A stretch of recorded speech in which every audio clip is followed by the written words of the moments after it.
এখানে গোলক বাবুল পা রেখে বলেছিলেন যে এখানে একটি আশ্রম করিস, সেই অনাথ আশ্রম এটি। এই অনাথ আশ্রমে দীর্ঘদিন যাবৎ, আমি তো আমার জন্মের পরের থেকে দেখে আসছি, তার আগে কত কাল ধরে এই এই সাংস্কৃতিক অনুষ্ঠান হয়ে যাচ্ছে আমি জানি না। এই ৪৩তম অনুষ্ঠান এটি। এই অনুষ্ঠানে উপস্থিত আমার মায়েরা, আপনাদের প্রতি আমি প্রণতি জানাচ্ছি। এই অনুষ্ঠানে উপস্থিত আমার বাবারা, আপনাদের প্রতি আমি প্রণতি জানাচ্ছি। যারা বোনের মতন আছেন সেই সমস্ত ভগ্নী এবং ভাইয়েদেরকে আমি আমার ভালোবাসা জানাই। যারা শিশুরা আছেন তাদের প্রতি আমার স্নেহ। এই সাংস্কৃতিক অনুষ্ঠান যখন উপভোগ করছেন তখন এই বাংলাদেশ, এই মাতৃভূমি একটি সংকট কাল অতিক্রম করছে। আপনারা সবকিছু জানেন এবং বোঝেন। কালকে নতুন করে এই সংকট, এই দুঃসময় বোঝানোর বা বর্ণনা করার নাই। সেই দুঃসময়ে আপনাদের সন্তান হিসাবে আমি বুক চিতিয়ে দাঁড়িয়েছি। এই নির্বাচনে আমার মতন একজন ছেলের যে রাজনীতির সাথে ওতপ্রোতভাবে জড়িত নয়, যে বাংলাদেশ সুপ্রিম কোর্টের আইনজীবী হিসাবে মানুষের মানবাধিকার রক্ষার কাজ করে থাকে, সেই মানুষটি কেন আজকে এই নির্বাচনে বুক চিতিয়ে দাঁড়ালো, সেটি আপনাদের উপলব্ধি করার জন্য আমি বিনীতভাবে অনুরোধ রাখছি। আমি অনুরোধ রাখছি এই কারণে, বাংলাদেশ 1947 সালে যেমন একটি রাজনৈতিক বাঁক নিয়েছিল, 1971 সালে যেমন একটি রাজনৈতিক বাঁক নিয়েছিল, 2024 সালে বাংলাদেশ একটি রাজনৈতিক সংকটের মুখোমুখি হয়েছে। নদী বাঁক দিলে যেমন নদীর এক পাড়ে ভেঙে যায় আর এক পাড়ে চর জাগে, রাজনীতির বাঁকগুলোতেও কিন্তু নানা ঘটনা দুর্ঘটনার শিকার আমরা হই। সেই রকম পরিস্থিতিতে আমাদের যে সমাজ, যে সমাজকে রক্ষা করার জন্য পূর্ণ ব্রহ্ম শ্রী শ্রী হরিচাঁদ ঠাকুর আবির্ভূত হয়েছিলেন, যে সমাজের উন্নয়নের জন্য সমগ্র জীবন ব্যয় করেছিলেন ভগবান গুরুচাঁদ ঠাকুর, তাদেরই অনুসারী গোলক বাবুলের স্মৃতিধন্য এই আশ্রম। সেই সমাজ আজকে একেবারে অধিকারহীন, বঞ্চিত, লাঞ্ছিত, প্রতিনিয়ত অস্তিত্বের সংকটে ভুগছে।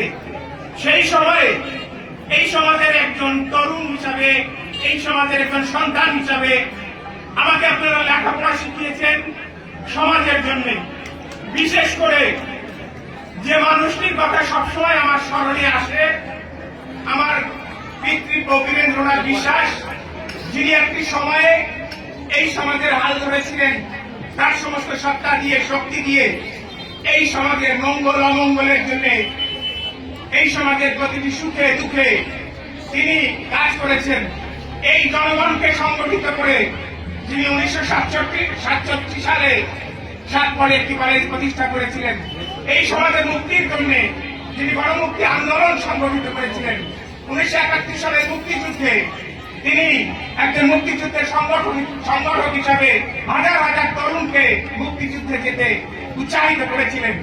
এই সেই দেশ, এই সেই সমাজ, এই সেই দেশ, যে দেশকে স্বাধীন করতে 30 লক্ষ মানুষ শহীদ হয়েছিল। এই সেই দেশ, যে দেশকে অনাদার মুক্ত করতে 2 লক্ষ মা বোন ইজ্জত দিয়েছিল।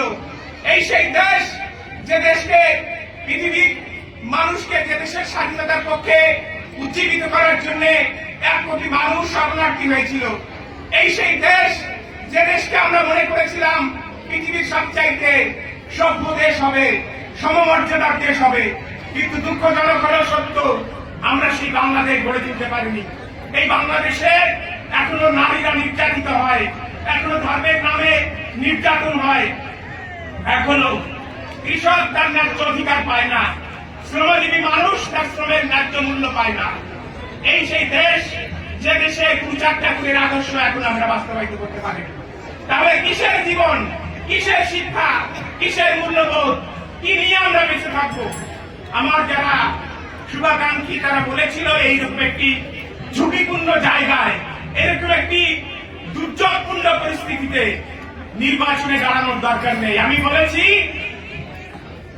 এই ঝুঁকির চাইতে বড় ঝুঁকি হলেও আমি যাব, কারণ এই জীবন দিয়ে কি হবে? যে এই জীবন যদি এই সমাজের কাজে না লাগলো, এই জীবন যদি এই দেশের কাজে না লাগলো, যে দেশ 100 রক্তের বিনিময়ে স্বাধীন হয়েছে, সেই দেশের এই সংকটময় মুহূর্তে সেই দেশ আজ পথ ভুল করছে, সেই সময়ে আমি যদি বুক খিচিয়ে না দাঁড়াই, আমি যদি আমার সমস্ত শক্তি দিয়ে এই মানুষের কাছে না যাই, আমি যদি এই দেশকে 1971 সালের চেতনা উজ্জীবিত করতে না পারি, তাহলে কিসের জীবন, কিসের শিক্ষা, কি মূল্যবোধ নিয়ে আমি বড় হয়েছি, কি আপনারা আমাকে শিখিয়েছেন? ফলে আজকে আমি প্রার্থী হয়েছি এমপি হওয়ার জন্য, এটা ঠিক, কিন্তু তার চাইতে গুরুত্বপূর্ণ হচ্ছে একটি উপলক্ষ তৈরি করেছি, যে উপলক্ষে আপনারা দেশের কথা ভাবতে পারবেন, সমাজের কথা ভাবতে পারবেন, যে উপলক্ষে আমাদের অধিকারহীনতার যে দুর্দশা চলছে সেই দুর্দশার বিরুদ্ধে রুখে দাঁড়াতে পারবেন। প্রতিনিয়ত এখানে নির্যাতন হচ্ছে, নিষ্পেষণ হচ্ছে, অথচ আমরা তার প্রতিকার পাচ্ছি না। তার প্রতিবাদ করার জন্য হলো এই নির্বাচনে প্রার্থী হওয়ার দরকার। প্রার্থী হয়েছি, উপলক্ষ তৈরি করেছি। আমি শুধু একটু বলতে চাই, এই প্রার্থীটা একজন ব্যক্তি উৎপল বিশ্বাসের না, এই প্রার্থীটা উৎপল প্রতীকটি একজন ব্যক্তির নয়, এই প্রার্থীটা সমগ্র সমাজের, সমগ্র নির্যাতিত মানুষের, নিপীড়িত মানুষের। এই প্রার্থীটা, এই প্রতীক 1971 সালের চেতনার প্রতীক।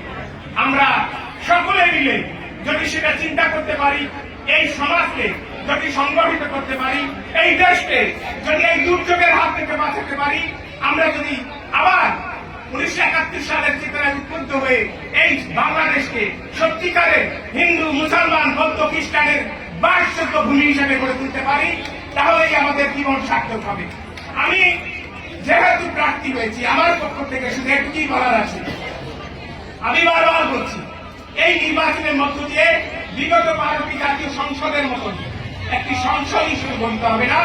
এই নির্বাচনের মধ্য দিয়ে যারা সংসদে যাবে তারা সংবিধান নিয়ে তুমুল বিতর্কে মেতে উঠবে। আমি শুধু এইটুকুই বলছি, সেই বিতর্কে যদি যেতে পারি, তাহলে গুরুচাঁদ ঠাকুরের আদর্শ সেখানে প্রতিষ্ঠা করব। গুরুচাঁদ ঠাকুরের গণশিক্ষার আদর্শ, প্রতিটি শিশুকে শিক্ষিত করার আদর্শ প্রতিষ্ঠা করতে পারবো। নারীর অধিকারের জন্য লড়াই করব, কৃষকের অধিকারের জন্য লড়াই করব, শ্রমজীবী মানুষের জন্য লড়াই করব, শিশুদের জন্য লড়াই করব। কিন্তু সেই লড়াই কেমন হবে, আমি সেই কথাটি বলে 1 মিনিটেই শেষ করব। আমি উৎপল বিশ্বাস, আমি আপনারা যারা আমাকে চেনেন তারা জানেন, আমি প্রথমত বীরেন বিশ্বাসের আদর্শে উদ্বুদ্ধ হয়ে আমি সংসার করি নাই। আমি এখন দেখছি, আমি শুধু বীরেন বিশ্বাসের না, গুরুচাঁদ ঠাকুর এবং পূর্ণব্রহ্ম হরিচাঁদ ঠাকুরের যে আদর্শ, এই দেশকে যে আদর্শে উদ্বুদ্ধ হয়ে 30 লক্ষ মানুষ শহীদ হয়েছিল, সেই আদর্শে আমি আমার জীবনকে উৎসর্গ করতে চাই। আপনারা শুধু আমাকে আশীর্বাদ করবেন।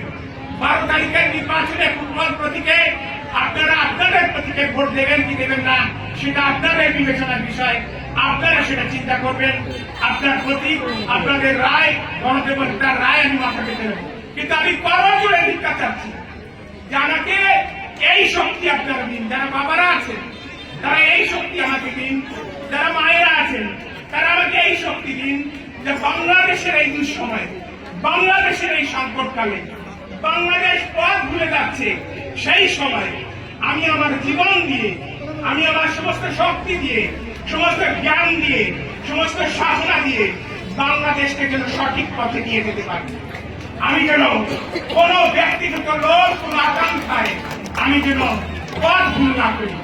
আমি এই সমাজের আমার যারা পিতৃতুল্য তারা আমার পিতৃগণ, যারা মাতৃতুল্য তারা আমার মাতৃগণ, যারা বোনের মতন তারা আমার ভগিনীগণ, যারা ভাইয়ের মতন তাদেরকে আমি ভাতৃত্বের বন্ধনে আবদ্ধ করছি, যারা আমার সন্তানের মতন তারা সকলেই আমার সন্তান। আমি আপনাদের কাছে ভিক্ষা চাইছি যে আমার জীবন যেন এই বাংলাদেশ, যে বাংলাদেশের জন্য 30 লক্ষ মানুষ শহীদ হয়েছে, সেই বাংলাদেশকে যেন আমি সঠিক জায়গায় নিয়ে যাওয়ার জন্য আমার যতটুকু শক্তি আছে, আমার যতটুকু শ্রম আছে, মেধা আছে, জ্ঞান আছে, সেইটুকু দিয়ে যেন আমি লড়াই করে যেতে পারি। তার সেই লড়াইয়ে যদি আমার মৃত্যুও হয়, সেই মৃত্যু হবে আমার জন্য গৌরবের, সেই মৃত্যু হবে আমার জন্য সবচাইতে বড় আকাঙ্ক্ষিত মৃত্যু। আপনারা আমাকে আশীর্বাদ করুন, আমি যেন সেই মৃত্যু বরণ করতে পারি।